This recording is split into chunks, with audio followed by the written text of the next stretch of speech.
The familiar sound of my phone vibrating pulled me from my thoughts as I stepped into my quiet home. I had just returned from a week-long business trip abroad, feeling a bit jet-lagged but relieved to be back. When I saw my mother-in-law Julie's name on the screen, I hesitated before answering. Her calls were often unpredictable, ranging from small talk to sudden requests for money. But something felt different this time. Her excitement was almost palpable through the phone. "Olivia, you won't believe it," she exclaimed, her voice buzzing with energy. "You've saved $100,000. I froze in the middle of my living room, her words hanging in the air like a thick cloud. What was she talking about? $100,000? My mind raced. As a freelance jewelry designer, I've always been cautious with money. I have savings for emergencies, but never a large amount like that just sitting around. I would never stash that kind of cash somewhere so accessible, and my bank card was with me the entire time during my trip. Julie continued, her tone casual. "You left it in the sideboard drawer. I figured since you're doing so well, it was fine for me to use it." I felt a knot tightening in my stomach. "What are you talking about?" I managed to ask, trying to keep my voice steady. "I didn't leave any money in the drawer." Before I could get any more answers, she quickly thanked me and hinted about needing more financial help in the future. And then, just like that, she hung up, leaving me with a storm of questions swirling in my mind. For a moment, I just stood there, phone still in my hand, trying to piece together what had just happened. $100,000? In my sideboard? My hands trembled as I opened the drawer in question, though I already knew it would be empty. Of course, there was nothing there. Why would Julie think it was okay to take money from our house? Was this some kind of misunderstanding, or was something more serious going on? My husband Larry was due home soon, and I was determined to get to the bottom of this. As the minutes ticked by, my concern deepened. Could it have been Larry who left the money? But why in such a careless place? We've always been responsible with finances, especially since starting our jewelry design business together. Larry had recently quit his corporate job to help me manage the growing demands of our brand, and we've been balancing our roles carefully. When Larry finally walked through the door, I wasted no time. "Julie called," I began, unable to keep the edge out of my voice. "She said something about taking $100,000 from the sideboard drawer. Do you know anything about that?" Larry's face paled, and I immediately knew something was wrong. Larry rubbed the back of his neck, his eyes avoiding mine. I didn't think she would actually take it," he muttered, his voice barely above a whisper. "What do you mean?" I asked, my heart starting to pound. Larry sighed deeply, finally meeting my gaze. "A few weeks ago, Julie started asking for more money. You know how she is. Always assuming we're living this luxurious life just because of the business. She doesn't realize that most of what she sees are obligations, not indulgences. Anyway, she got herself into more debt. Credit cards, loans. It got out of hand." I felt a chill run down my spine. What does that have to do with $100,000? "I was trying to keep her out of trouble," he admitted, his voice heavy with guilt. "I withdrew the money to help pay off some of her debts, but I wasn't ready to tell you yet. I thought I'd have time to figure it out before you came back. I didn't think she'd just take it from the house like that." My mind raced. Julie had always been a bit reckless with money, but this was on a whole new level. The fact that she had taken such a large amount without permission was shocking, and what was worse was that Larry had been keeping it from me. My husband, who I trusted completely, had stashed a significant sum of money in our home, and his own mother had helped herself to it. "Larry," I said, struggling to keep my composure, "do you realize what you've done? This isn't just about the money. It's about trust. How could you not tell me?" Larry's shoulders slumped, and he sank into a chair. "I know. I was trying to protect you from the stress. We've been doing so well, and I didn't want Julie's problems to drag us down. But it was too late for that. The weight of Julie's actions and Larry's secrecy had already begun to pull us under. This wasn't the first time Julie had caused trouble. Over the years, she had developed a habit of asking for money under the guise of needing help, but more often than not, it was for things like parties, new clothes, or even vacations. Each time, Larry would try to placate her, thinking that giving in would keep the peace, but it only seemed to make things worse. Julie never understood the reality of our situation. She saw our business growing, the events we attended. Зрение, высокопрофильные клиенты, мы встречались с и предполагали, что мы живем каким-то видением. What she didn't see were the long hours, the financial juggling, and the stress that came with maintaining our brand. Every dollar we spent was carefully calculated to ensure the survival of our business. We weren't living in luxury. We were living in survival mode.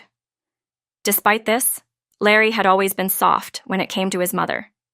He hated conflict and would rather give her what she wanted than deal with her tantrums. But now, we were facing a situation that couldn't be solved with a simple handout. I looked at Larry, my frustration bubbling to the surface. We can't keep doing this. Julie's out of control. You've got to stop giving in to her demands. Larry nodded, his face etched with regret. I know. This has gone too far. As the days passed, Julie's calls became more frequent. She started asking for more. Small favors at first, but then bigger requests. She wanted money for a new dress, a fancy handbag, and even a lavish party she was planning. Each time, Larry tried to explain that we couldn't afford to give her money like that, but Julie wouldn't listen. She was convinced that we had more than enough to spare. Then one day, things took an unexpected turn. Julie showed up at our door, her face flushed with frustration. Why didn't you tell me the money had strings attached? She demanded as soon as she stepped inside. Larry and I exchanged confused glances. What are you talking about? I asked, keeping my tone calm, though I felt anything but. The $100,000, she snapped. I tried to buy something the other day and my card was declined. Why did you put limits on my spending? Larry's eyes widened in disbelief.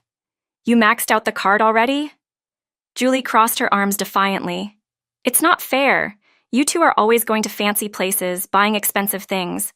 Why shouldn't I get to enjoy myself too? I couldn't believe what I was hearing.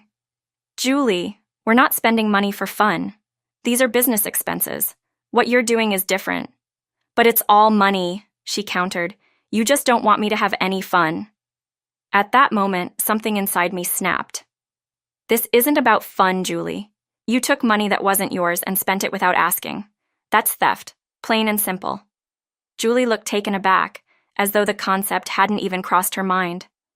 But I'm family, she said, as if that excused her actions. Family or not, what you did was wrong, I said firmly. And now you've put us in a difficult position. Larry, who had been quiet up until now, finally spoke. Julie, we've tried to help you, but you've crossed a line. We can't keep supporting your lifestyle. It's time for you to take responsibility. Julie didn't take the news well. She stormed out of our house, slamming the door behind her, and for a while, we didn't hear from her. I thought maybe she had finally realized the gravity of what she had done, but I was wrong. The calls started up again, but this time they weren't just asking for money. They were filled with desperation. Olivia, please, I need your help, Julie begged during one of her calls. The creditors are hounding me. They're threatening to take everything. I could hear the fear in her voice, but I also knew that we couldn't bail her out again. We had already given so much, and now our own future was at risk. One evening, as we sat in our living room, exhausted from another long day of work, Larry's phone buzzed with yet another call from Julie. He stared at the screen for a moment before silencing it and setting the phone down with a heavy sigh. We can't keep doing this, he said quietly, echoing the same words I had spoken weeks before. I've been enabling her for too long, and now she's in a mess I can't fix. I nodded, understanding the weight of his words. Julie had always relied on Larry to bail her out of trouble, but this time was different.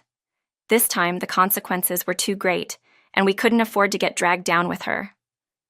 After much discussion, Larry made the difficult decision to cut ties with Julie financially.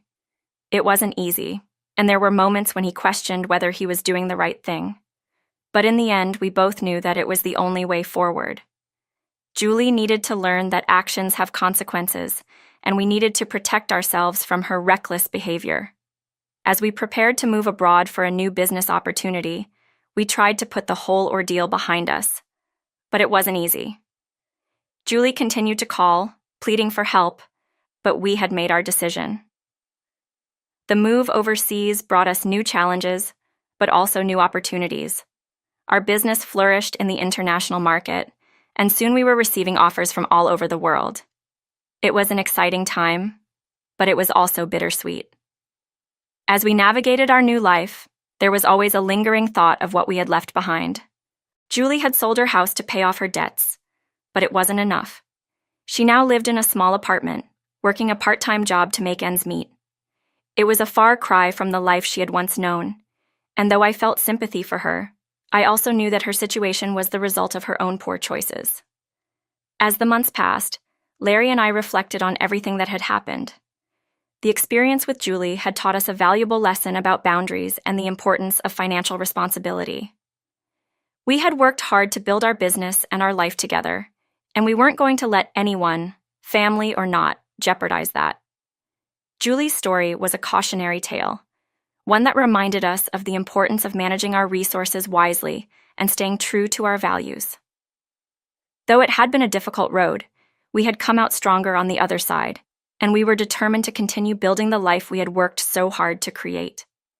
As I stood by the window of our new home, overlooking the bustling cityscape, I couldn't help but think about how far we had come. The challenges we had faced with Julie had tested our relationship, but they had also brought Larry and me closer together. We had learned to rely on each other, to communicate openly, and to set boundaries when necessary. Our business was thriving, and though the road ahead was still full of uncertainty, we knew we were on the right path. The future was bright, and we were ready to face whatever challenges came our way, together.